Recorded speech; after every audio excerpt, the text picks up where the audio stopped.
Olá, pessoal. Sou o professor Jonildo da Central do Enem. Nossa videoaula de hoje fará uma espécie de resumo das fases do modernismo, certo? Então vamos lá. O modernismo no Brasil. Resumo do modernismo. Primeira fase. As máquinas e o ritmo acelerado da civilização industrial se incorporavam à paisagem brasileira. 2. Problemas sociais antigos continuam sem solução, produzindo tensões e conflitos graves. Os meios intelectuais sentem que é preciso reformar o Brasil, mergulhando numa contradição grave, ao mesmo tempo em que se modernizava, mantinha uma organização social arcaica.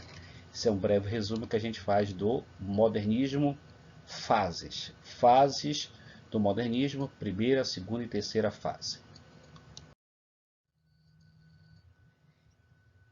O modernismo no Brasil, característica da primeira fase. Primeira, a primeira fase é a ruptura com o passado. P de passado, P de parnasianismo, P de passadismo, passado. O humor é característica da primeira fase. O uso do coloquial é justamente através da linguagem, que é aquela linguagem falada pelos povos nas ruas, a língua do povo.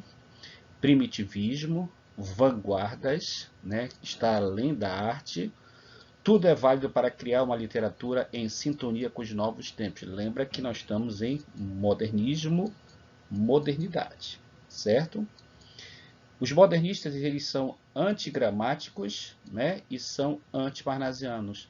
Por que eles são antiparnasianos? Porque eles vão fazer uma espécie de ruptura, eles vão fazer uma cisão, uma quebra, né, romper com o tradicionalismo parnasiano e vão tentar valorizar justamente o cotidiano na linguagem da poesia.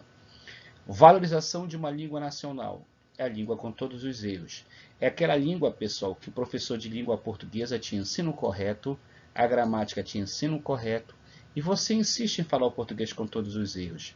É chamada língua nacional, a língua do povo, né?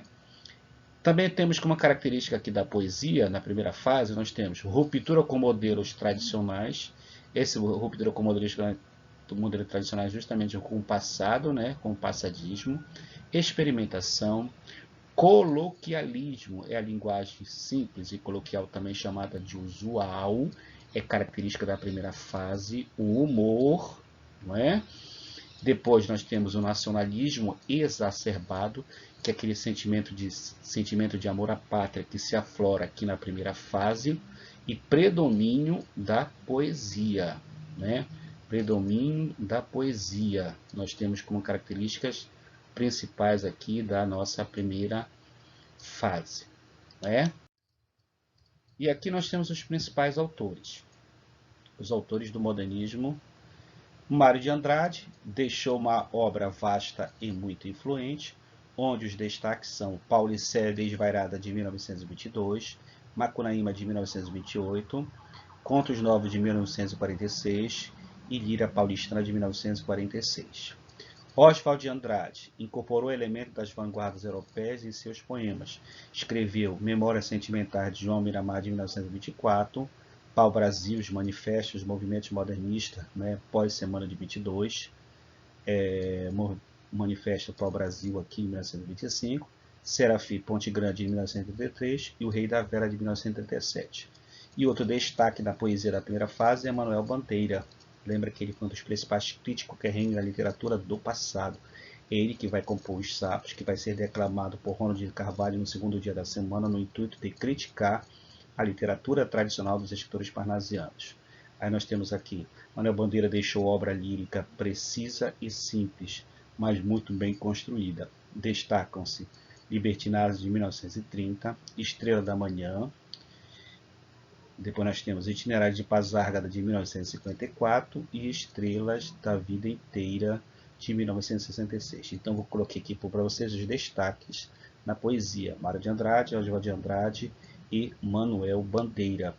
E para a gente fechar nossa videoaula de hoje, que faz um resumo da primeira fase, nós temos aqui as temáticas, né? O Enem, as características dos autores brasileiros.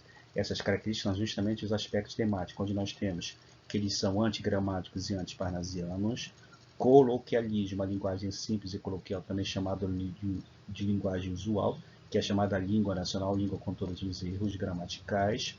O humor e a ironia, a expressão pelo contrário. O nacionalismo exacerbado é uma das palavras-chave da primeira fase que você não pode esquecer.